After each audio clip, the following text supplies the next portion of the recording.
रही है। इस वक्त पीएम मोदी और ट्रंप के बीच बातचीत हुई है। पश्चिम एशिया संकट पर यह बेहद महत्वपूर्ण बातचीत प्रधानमंत्री नरेंद्र मोदी और डोनाल्ड ट्रंप के बीच हुई है। अमेरिकी राजदूत सर्जियो गोड ने इसकी जानकारी दी है कि दोनों ही राष्ट्राध्यक्षों के बीच एक महत्वपूर्ण बातचीत पश्चिम एशिया संकट पर की गई।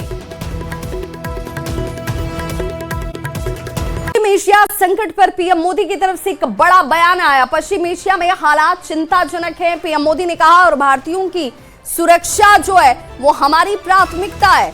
जहां से संभव होगा वहां से तेल लिए जाएंगे, खरीदे जाएंगे। हम 41 देशों से ऊर्जा उत्पाद आयात करते हैं। संवाद से समाधान के पक्ष में भारत हमेशा से रहा है। राज्य सरकारों से प्रधानमंत्री नरेंद्र मोदी ने जरूर अपील की कि राज्य ये तय करें कि कालाबाजारी पर कैसे अंकुश लगाया जाए, कल्याण योजना का लाभ लोगों तक पहुंचे, जमाखोरी करने वालों पर राज्य सरकार सख्त एक्शन ले।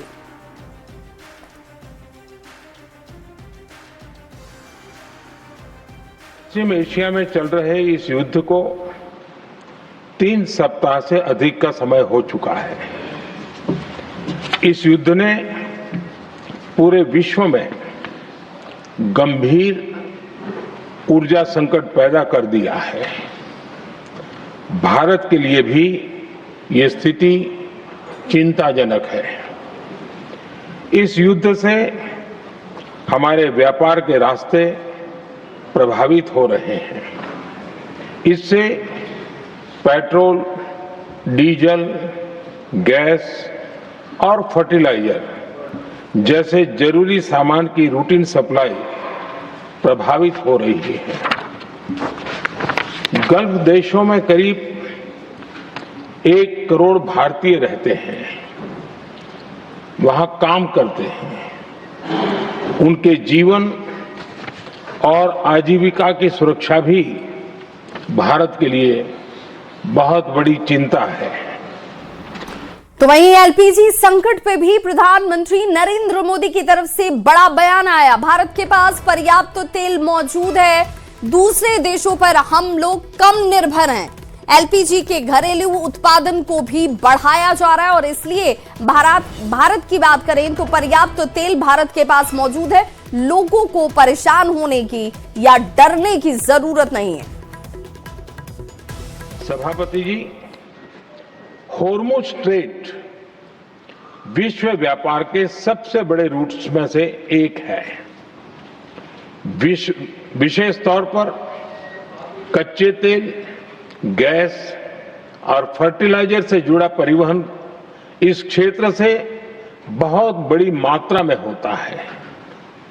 युद्ध के बाद से ही होर्मुज स्ट्रेट में जहाजों का आना जाना बहुत चुनौतीपूर्ण हो गया है।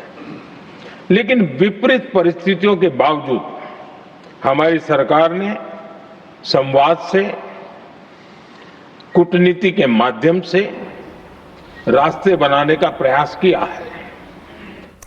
और पश्चिम एशिया संकट पर मंत्री समूह ने बड़ी बैठक की है। रक्षा मंत्री ने ये बड़ी बैठक की, रक्षा मंत्री राजनाथ सिंह की तरफ से इस बैठक को किया गया और राजनाथ सिंह की बैठक में तीनों सेना प्रमुख की मौजूदगी भी रही है। बैठक में चीफ ऑफ डिफेंस स्टाफ भी शामिल रहे और बैठक में रक्षा सचिव की बात करें, डीआरडीओ के प्रमुख की बात करें, इन सभी लोगों की मौजूदगी दिखी। पेट्रोल और डीजल का पर्याप्त भंडार है। पेट्रोलियम मंत्रालय की तरफ से ये कहा गया। रक्षा मंत्री ने तेजी से बदलते हुए हालात पर इस बैठक के दौरान चर्चा की है। रक्षा उपकरणों की खरीद की बात हो, उत्पादन को लेकर बात हो, इन सभी पर चर्चा हुई। रक्षा मंत्री ने सेनाओं को तैयार रहने की नसीहत दी है।